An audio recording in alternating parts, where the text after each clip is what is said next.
The motel stank like mildew and microwave popcorn, and the bed squeaked if I so much as breathed wrong. I'd been there 9 days, surviving off dollar store soup and lies I told myself about temporary setbacks.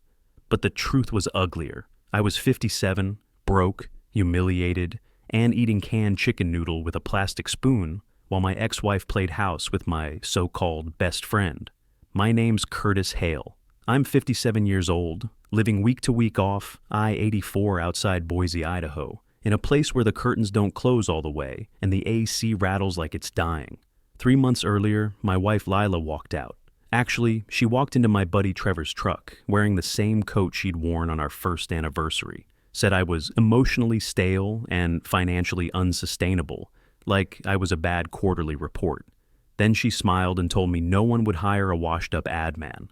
I didn't want to believe her, but that same week, Nolan, my boss, stopped replying to my emails. Trevor, who used to call every Sunday, went radio silent. Quick note, before listening, share which city or country you're watching from. I was living in limbo with a stack of unpaid bills and a laptop full of rejected freelance pitches. That night, I bent down to grab my phone cord from under the mattress, and my knuckles smacked something solid, a suitcase. Brown leather, worn edges, heavy. I yanked it out. There was a paper tag on the handle with my name in block letters, Curtis Hale. And underneath, Aunt Ruth's handwriting, shaky but clear. My stomach dropped. Ruth had been dead 11 months. I flipped it over. Sure enough, a key was taped underneath. I slid it in. The lock clicked. Inside, a tight row of bundled cash, wrapped in rubber bands like something out of a drug bust. Airline voucher, envelope with thick paper, and a note written in Ruth's no-nonsense scrawl. This is travel money. The real fortune and the real truth are at this address. Don't trust Lila. Don't trust Trevor. Finish what your mother started. I read it 3 times, each word like a slap. My mother died 7 years ago. Accident on a rainy curve, nothing suspicious. Or so I'd thought.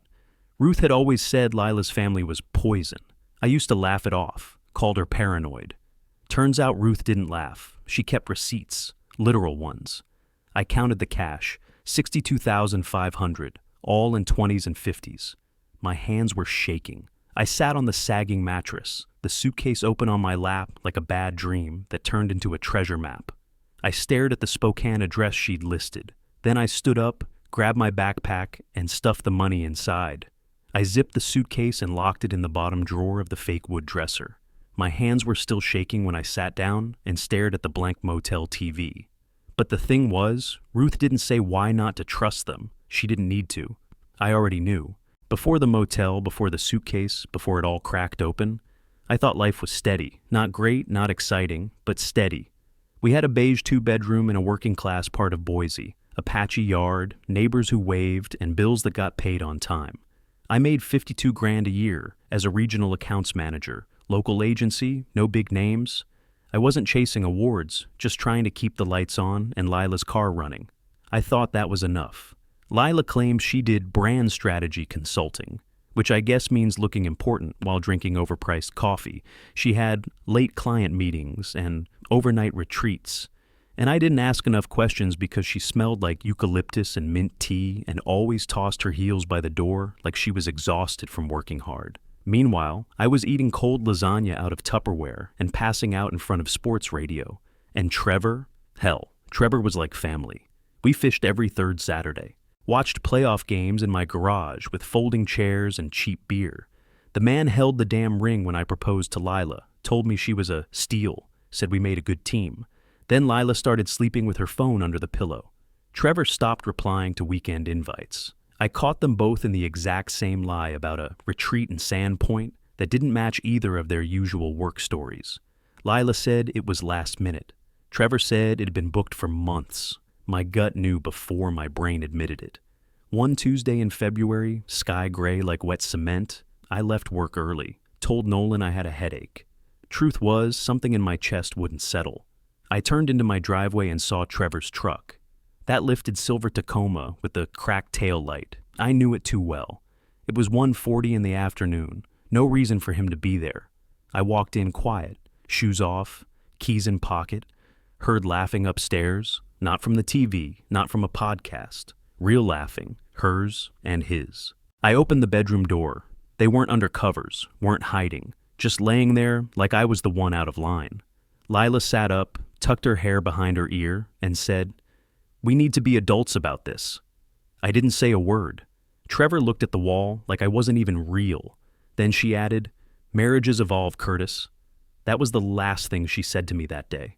Not sorry, not embarrassed. Just that crap about evolving.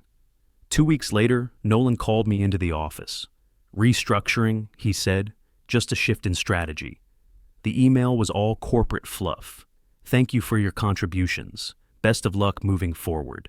Severance was 2 weeks and a coffee mug I left in the break room. Found out later Nolan played golf with Lila's brother every summer. Small world, right? Lila filed first. Hired a lawyer known for dragging her feet and burying court dates in red tape. Her paperwork said I was unstable, unreliable, emotionally erratic. I read it 3 times trying to figure out where that version of me lived. Judge Alan Whitcomb signed off on everything so fast, my court-appointed guy couldn't finish a sentence before the gavel hit the desk. I left with 3 duffel bags and a laptop that took 8 minutes to boot up. My savings account had been drained by temporary transfers Lila had made months earlier. She said she'd square it after the divorce. She didn't. Friends offered couches, 1 week, maybe 2, but sympathy wears off when your presence takes up closet space.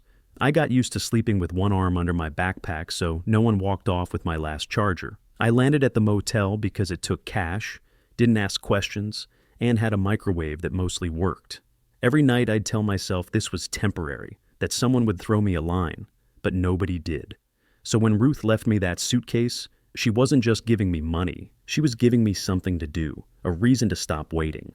I shoved the motel key in my pocket, checked the cash one last time, and walked out the door without looking back. I drove straight to the airport and parked in long term, like I knew I was coming back, changed. In the terminal bathroom, I washed my face and reread Ruth's note, slower this time. The address in Spokane, the warning about Lila and Trevor, then the line that hit harder than the rest, put together. "Your mother's death wasn't an accident.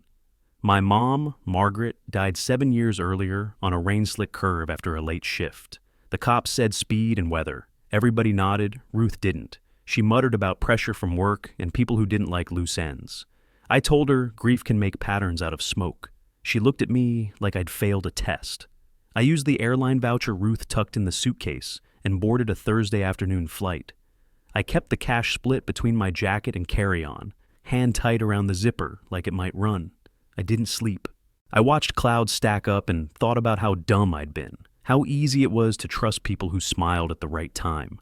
If Ruth left me a map, it wasn't for a vacation. Spokane greeted me with cold air and a rental car that smelled like plastic and lemon cleaner. The address led to a quiet cul-de-sac with tired ranch houses and mailboxes leaning a little left. Ruth's place sat back from the road, yard gone wild like it had decided to quit. Curtains were drawn tight, the whole house holding its breath. I unlocked the front door with the key labeled house and stepped inside. The air was stale and clean at the same time. No clutter, no dishes. The kitchen looked unused for a year. Along the living room wall were shelves of binders and banker boxes. Every spine labeled in Ruth's neat block letters. Dates, names, cross-references. She hadn't been paranoid. She'd been busy. I walked through slow, listening to the floor. Everything felt deliberate. In the back, the workshop door had a newer lock than the rest of the house. The key-labeled shop slid in like it belonged there. Someone had oiled it recently. The workshop was a grid, file cabinets by year, plastic totes with inventories taped on, a workbench with a scanner and a cheap printer.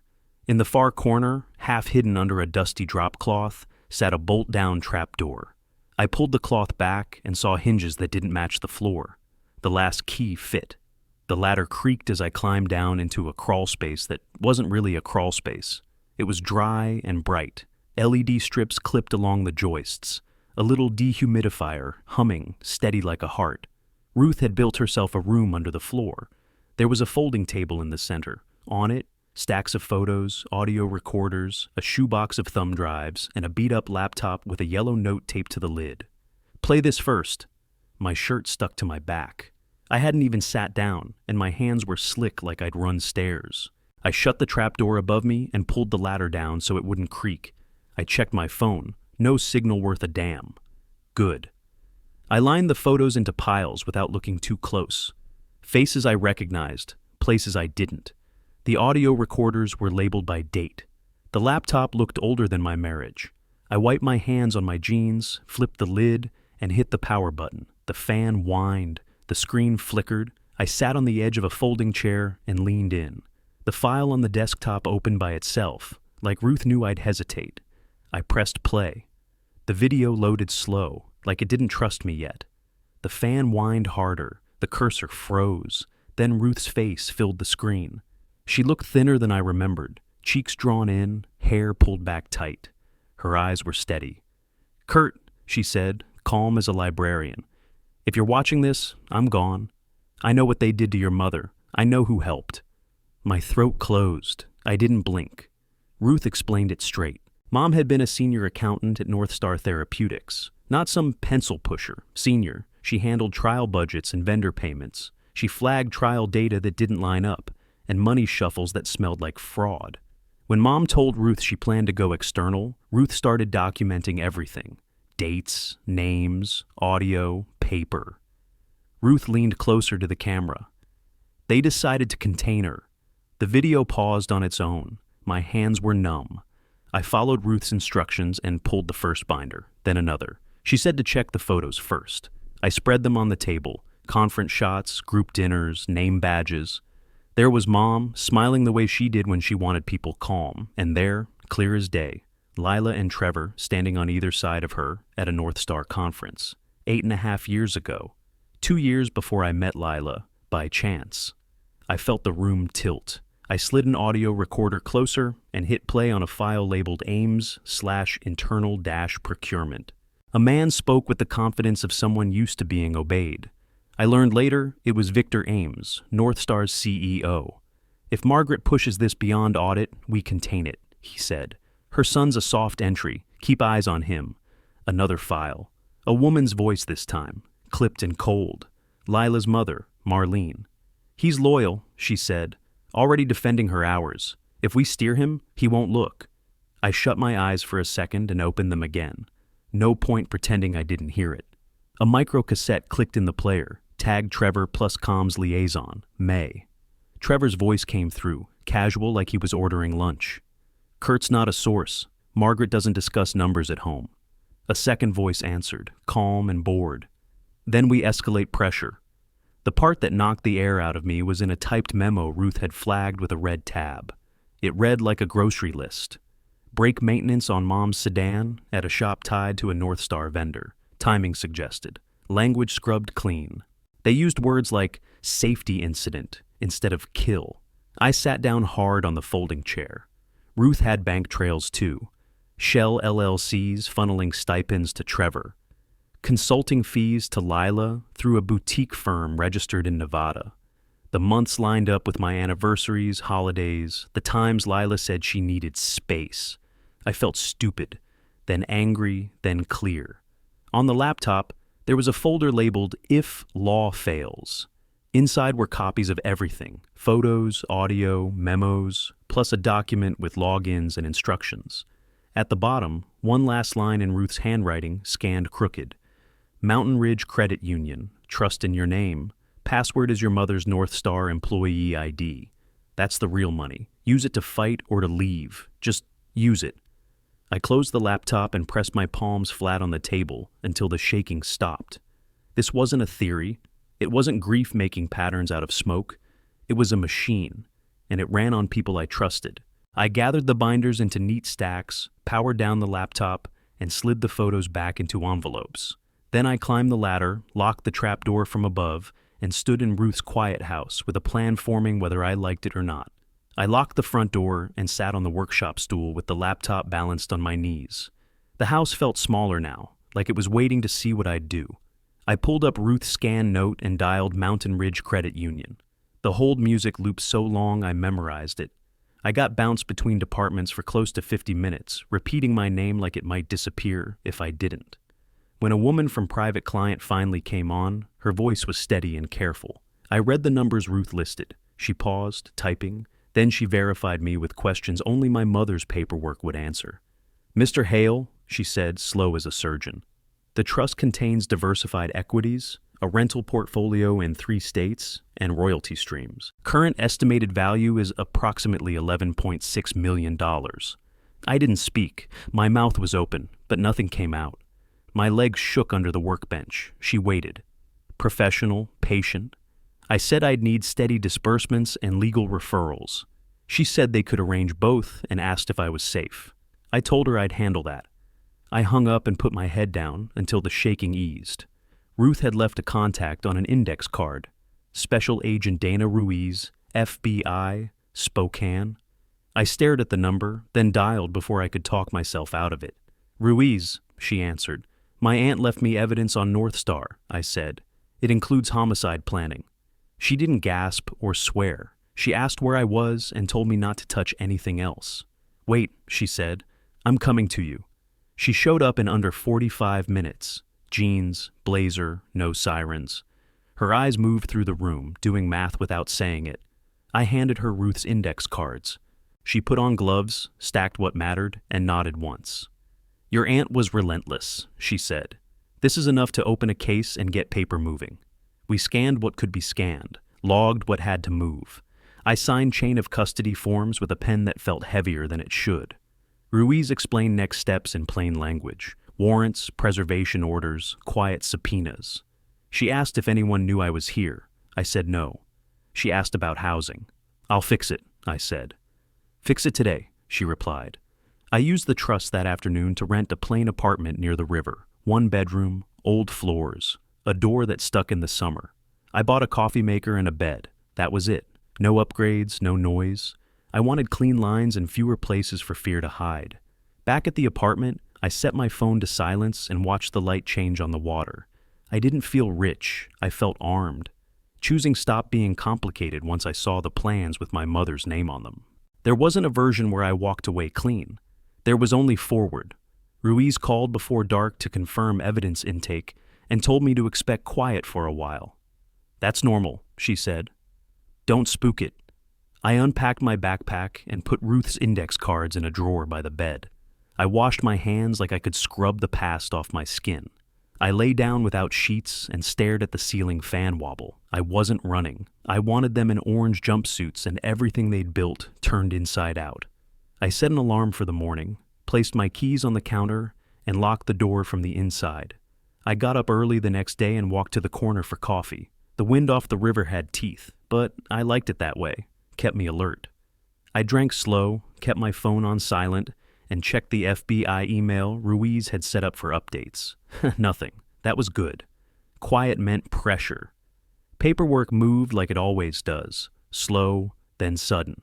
Ruiz warned me, said it would feel like nothing for a while. Then, everything at once. She wasn't wrong. 2 weeks in, subpoenas hit North Star's servers. Ruiz called it a first-layer pull. Emails, budget sheets, internal memos. Right after that, a QA manager who'd been fired 2 years back came forward. Guy said he'd flagged batch inconsistencies on a Phase 3 trial, claimed his firing was retaliation. Then a biostatistician popped up. She still had original data backed up on a thumb drive and copies of requests to alter certain results. She didn't want immunity, just wanted it known she'd tried to speak up. Ruiz looped in a state investigator for the automotive angle. The guy went through Ruth's brake maintenance note and cross-referenced it with service records from the shop that had touched Mom's car. 2 techs flipped, fast. They said the order came through a scheduling system tied to a North Star vendor code. The language matched Ruth's memo: test drive calibration and routine adjustment. Both techs asked for leniency and named their manager. That's when Judge Alan Whitcomb's name came up. Ruiz flagged it to me in a quick call. "Side file popped," she said. "Consulting fees routed through a non-profit, traced to a political action cousin tied to North Star." I didn't say anything. She added, "We've seen that pattern before. Quiet bribes, long money." After that, I went quiet too. I kept my routine simple. Coffee at 7, basic meals I could cook in one pan. Long walks with no destination. I took small freelance copy gigs, just enough to keep my hands busy. I had money now, but I didn't want to get sloppy. or loud. One afternoon, out of nowhere, Lila texted, "We need to settle the last items."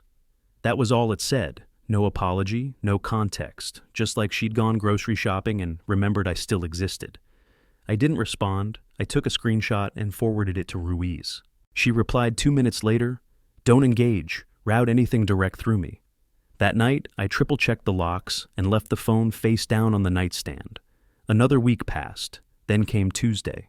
Ruiz called at 3:18 p.m. I answered on the first ring. "We're executing warrants tomorrow," she said. "Do not post, do not brag, do not tip anyone. Let us do the work." "Copy that." "You good on housing?" "Still locked down." "Then sit tight." I hung up and stared at the wall for a long time. That night, I folded laundry I didn't need to fold, re-rolled socks, matched t-shirts by color. I wasn't nervous, not exactly. I just didn't want to screw up the one shot Ruth had handed me from beyond the grave.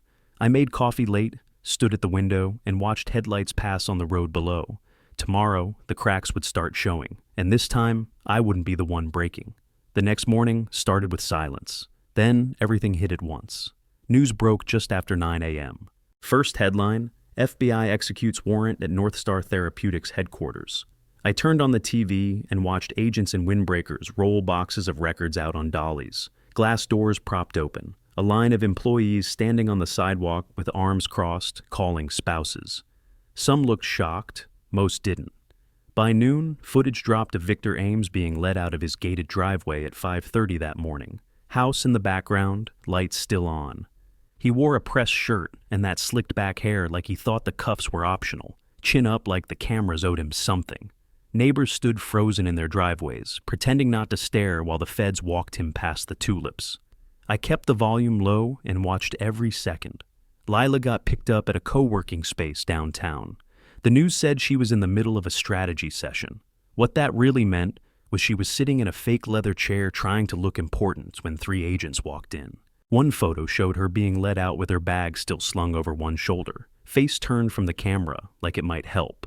Trevor didn't even get the dignity of pants. He was arrested at the gym, basketball shorts, sweat-soaked tank top, headphones still dangling from his neck. Someone filmed it. He kept his head down while people whispered. Judge Alan Whitcomb resigned a week later. No press conference, just a typed statement about spending more time with family. 3 weeks after that, he was indicted on bribery and honest services fraud. Ruiz sent me the official summary. I read it twice.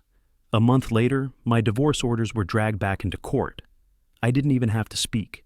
The new judge looked at the stack of fraud charges and conflict disclosures, then cleared his throat and said, "This entire order is vacated. My marriage to Lila was annulled under fraud, 20 minutes flat. I walked out with no ties and no debt." The letter I got from the court afterward was 2 pages long, full of careful language, clerical oversight, misrepresentation, procedural breakdown. It didn't change how it felt to sleep in my car or microwave soup in a motel room, but I kept it anyway, proof that someone had finally looked. Ruiz called that night. "We're just getting started," she said. "But this is solid, stronger than I expected." She paused. "Trials are going to be long," she added. "Boring sometimes. You'll hear things that make you mad all over again."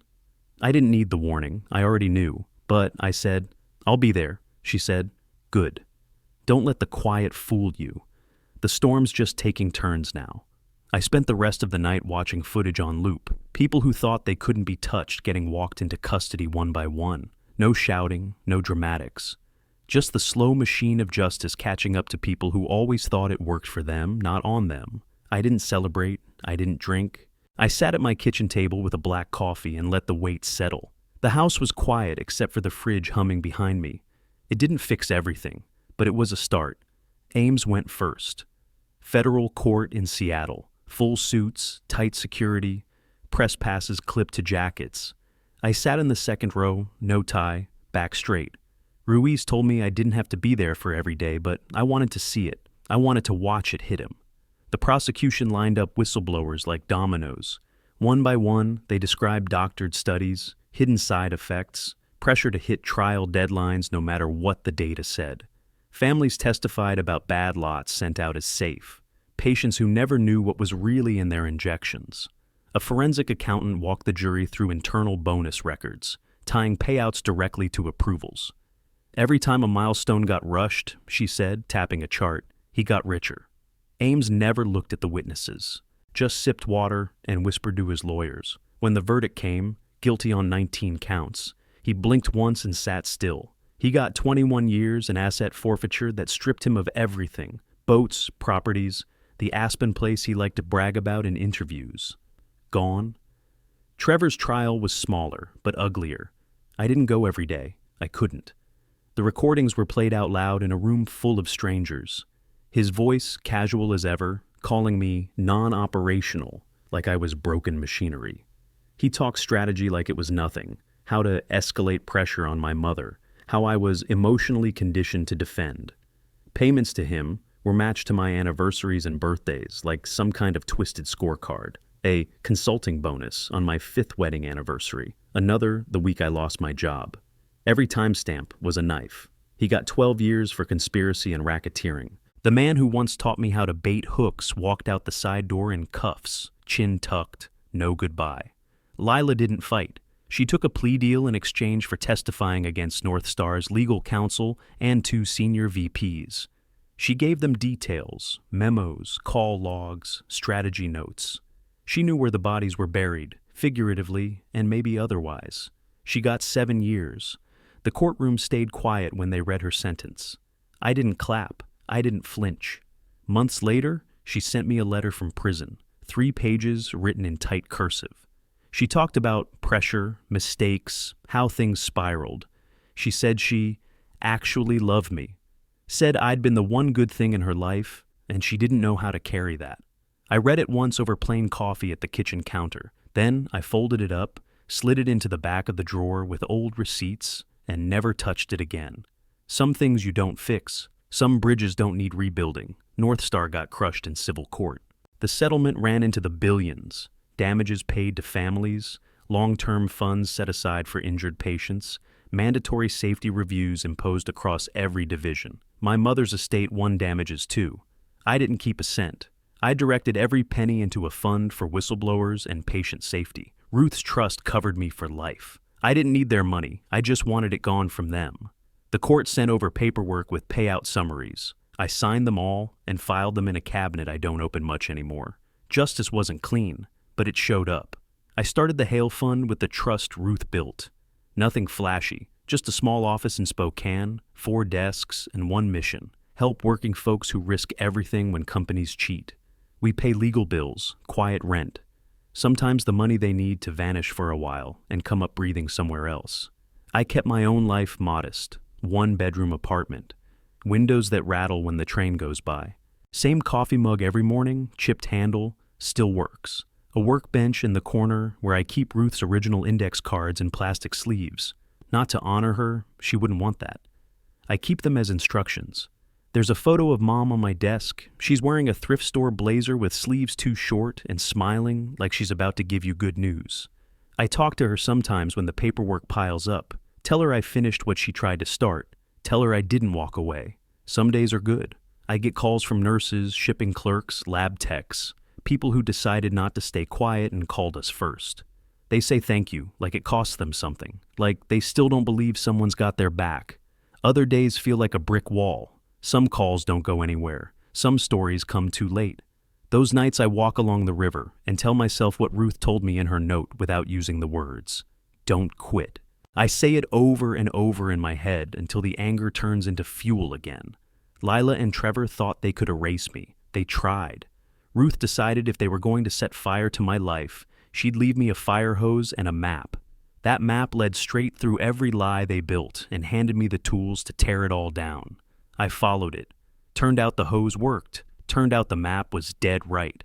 I'm not the man who sat on a motel mattress wondering if his best years already left. I'm heavier in the shoulders now, lighter in the head. I checked the locks once, not 4 times. I sleep most nights. The nightmares got tired of trying. If there's revenge in this, it's not the prison time or the headlines. It's not even the trials. It's quieter. It's me still paying my own rent, still keeping my own keys, Still showing up for the next poor soul who stumbles onto a suitcase with their name on it, a handful of keys, and a note that says, "Don't quit." What would you have done in Curtis's shoes? Take the money and disappear, or stay and burn it all down? Drop your answer in the comments below. And if this story grabbed you, make sure to like and subscribe for more.